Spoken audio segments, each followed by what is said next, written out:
Habari za kusikitisha zimetoka leo Jumatano Oktoba tarehe 15. Kinara upinzani nchini Kenya Raila Amolo Odinga ameripotiwa kufariki dunia nchini India alipokuwa akipokea matibabu. Inasemekana alipata mshtuko wa moyo, cardiac arrest, wakati wa kutembea asubuhi na baadaye alikimbizwa hospitali ambapo alitangazwa kuwa hayupo hai. Lakini ni muhimu kuelewa historia ya afya yake. Ni ugonjwa gani ulisababisha hali hii mbaya? Leo tunachambua safari yake ya magonjwa na kile ambacho tukio hili linatuonyesha kuhusu hali ya huduma za afya. Kwa muda Raila Odinga alikuwa akipata shaka za kiafya ambazo hazikufahamika wazi kwa umma.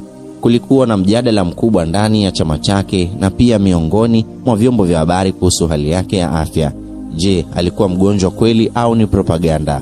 Awali, baadhi ya viongozi wa ODM walikana madai ya maradhi, wengine wakipuuza madai hayo kuwa ni uvumi wa wapinzani. Mama Ida Odinga mara kadhaa alikana kuwa baba alikuwa mgonjwa. Hata hivyo, mapokeo ya umma yalipozidi kuongezeka, ndugu zake wakapewa nafasi ya kuthibitisha. Seneta Oburu Oginga, kaka mkuu wa Raila, mara ya mwisho alithibitisha kuwa Raila alikuwa na afya dhaifu na alikuwa akirejea India kwa matibabu. Utawala wa ukimya na kutotangaza hali halisi ya afya ya kiongozi mkuu ulizusha maswali mengi na kuonyesha mikosi ya njia za mawasiliano ya vyama vya kisiasa. Raila aliamua kuondoka nchini na kwenda India kwa ajili ya matibabu ya tiba asilia ya Ayurvedic, huku umma ukibashiri dalili za magonjwa ya moyo. Kitendo hiki kinachukuliwa na wengi kama ishara kuwa aliona huduma za sekta ya afya hapa nchini. Viongozi wengi hawana imani na hospitali za umma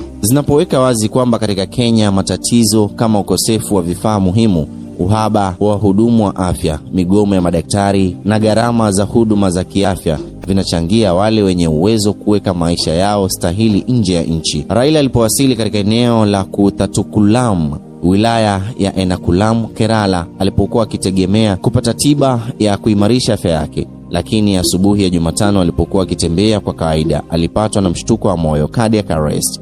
Taarifa zinasema kuwa alikimbizwa hospitalini kwa dharura, lakini licha ya juhudi za daktari, alitangazwa kufariki dunia saa 3:52 asubuhi kwa saa za India. Msemaji wa hospitali alisema kwamba binti yake na jamaa wengine walikuwa naye hadi wakati wa tukio hilo. Kifo hiki king'ang'ania mawazo ya wengi. Je, ugonjwa wa moyo uliambatana na matatizo mengine ya msingi? Ilipokea matibabu gani kabla ya tukio hili?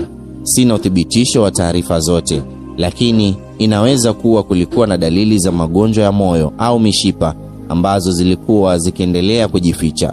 Kifo cha Raila Odinga, kiongozi mkubwa wa siasa za Kenya, kimechochea mjadala wa kitaifa juu ya hali ya huduma za afya nchini. Kwa nini kiongozi mwenye nguvu hawezi kupata huduma bora nchini akiwa mwenyeji wake? Katika mada iliyochapishwa na Standard Media, wanahabari walibainisha baadhi ya viashiria vinavyokwenda sambamba na mizizi ya tatizo: kutokuwepo kwa imani ya viongozi na hospitali za umma. Raila aliamua kutafuta matibabu nje ya nchi badala ya Kenya. Mgomo wa madaktari, uhaba wa vituo muhimu kama ICU, ukosefu wa ambulance katika baadhi ya hospitali za rufaa, kuzuiliwa kwa miili ya wagonjwa waliofariki ikiwa hawajalipia bili hospitalini, jambo linaloadhimishwa kama mfano wa ukosefu wa huruma na mfumo unaoletwa uhasama. Gharama za vifaa na vipimo vya afya vya gharama kubwa katika hospitali binafsi ambazo huweka mzigo wa kifedha kwa wagonjwa na familia zao. Kifo hiki kinahimiza serikali na wahusika wote kuchukua hatua